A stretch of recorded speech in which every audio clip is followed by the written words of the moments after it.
the leaf microbiome for 2019. I'm Gaser Van Mollendale. I'm the postdoc at Michigan State who's heading up this project. And the basic things you're going to need are, of course, the procedure. You're going to need a cooler full of dry ice, around 2 pounds or more. You're going to need your sample tubes, including pre-labeled tubes, and also 1 tube of ethanol. You're going to need your gloves. So the first thing I want to walk you through is the cooler setup. It's fairly simple. You're going to want to work with your heavy-duty cooler because it's going to get quite hot in summer and the dry ice will evaporate away pretty quickly. But the dry ice should come in a paper bag, and that can just go in the bottom of the cooler, and you'll want to keep it closed as much as possible. In the lab, you're going to go through and label all of your tubes beforehand.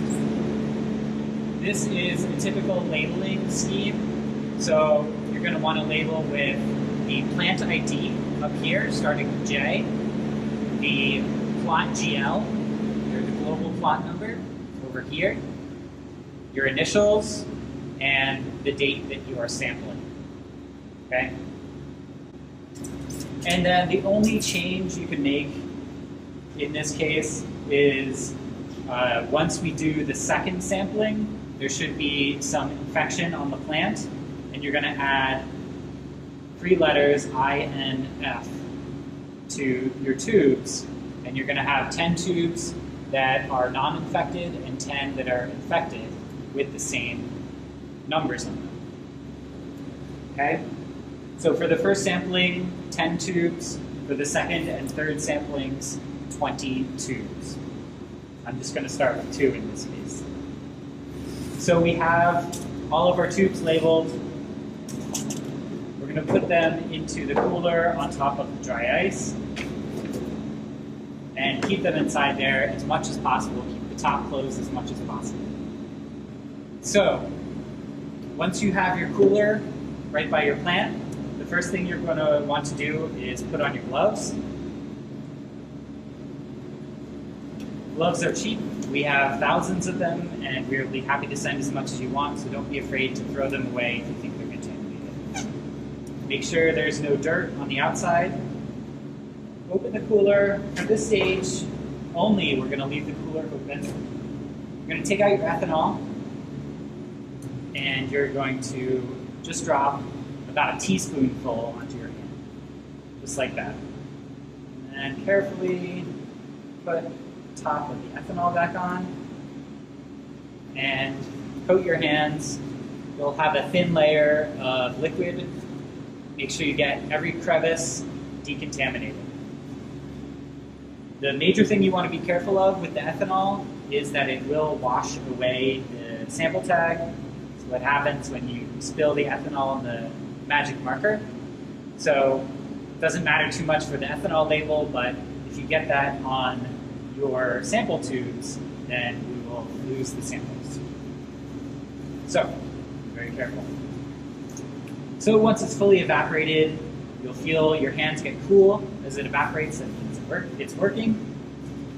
So now your hands are sterile, and you want to avoid touching anything except your sample tubes. My nose itches right now, I'm not going to touch it.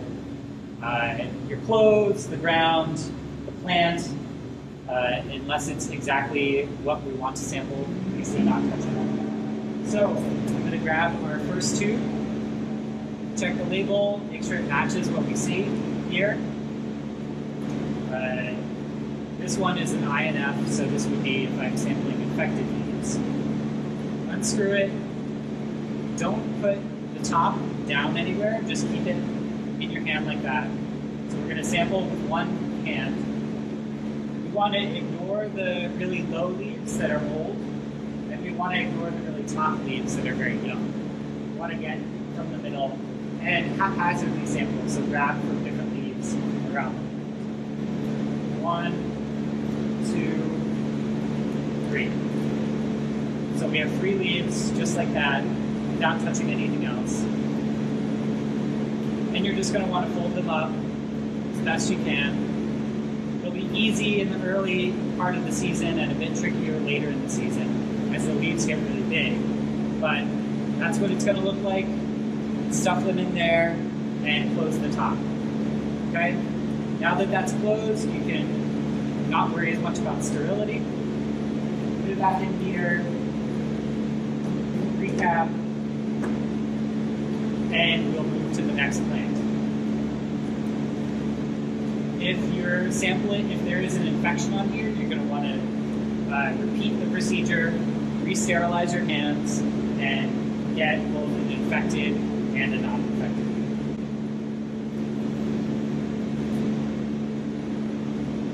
So we come to our next plant.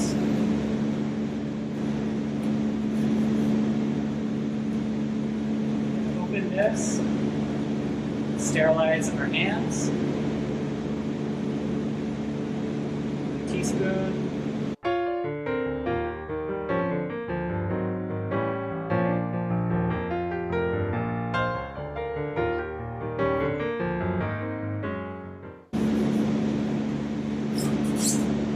Check our sample number. Open from the middle of the plant. 1, 2, 3. And you're breaking that off right above the ligule. So the ligule is the part where the leaf blade meets up with the stem sheath. So you're going to break just above that. Fold it up.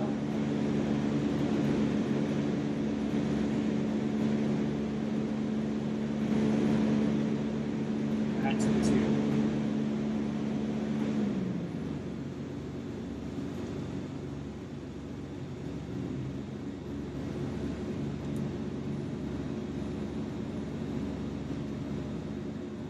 Okay. Close the cooler. And I will take this back to the lab and show you how to package them for shipping. Great. So we have our samples in our cooler, and we're back at the lab, and we're going to move them to a styrofoam cooler for shipment. If you get done in the field and it's fairly early on a Monday, Tuesday, or Wednesday, then try to ship the samples the same day. If you can't ship them the same day and you have enough dry ice left, just leave them inside the cooler. They should survive for a couple days as long as your cooler is well sealed. If you have to leave them for longer, not as ideal, but you can move them to a freezer and keep them for a week or so. The sooner you ship them, definitely the better. So at this stage, you don't need gloves, but you do need to be careful of the dry ice because it is extremely cold and will give you frostbite. So what I have is this styrofoam container, and it has the dry ice in the bottom, covered with paper. I'm shipping with around a pound of dry ice, and I prefer if you could do that. If you have a bigger styrofoam container and it's really hot out, you might be able to fit some more, and that would be ideal. So the sample tubes are all closed, so we don't need to worry as much about sterility. But at this stage, you want to make sure that everything stays as cold as possible. We're going to take things directly from here and move them quickly without leaving the tops open for too long. As you're doing this, it's a good idea to check that the labels didn't get washed away by the ethanol, because at this stage, that could be a problem. So, since the tubes are well sealed, we don't need to worry also about keeping them ordered. So I'm just going to throw them into the sides like this.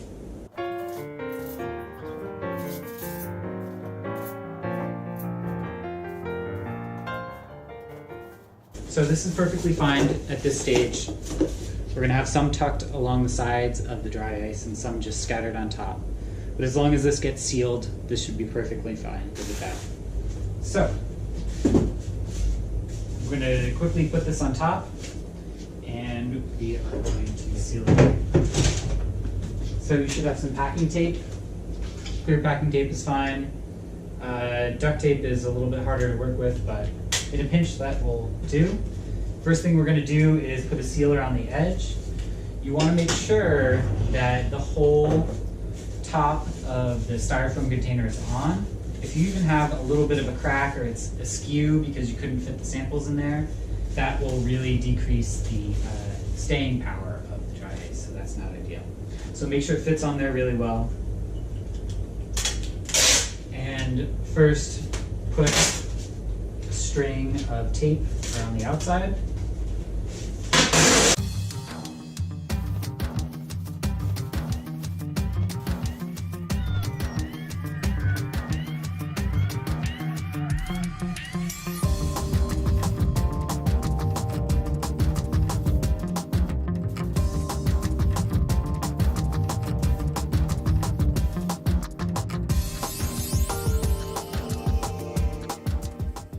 Double check to make sure that seal is really good.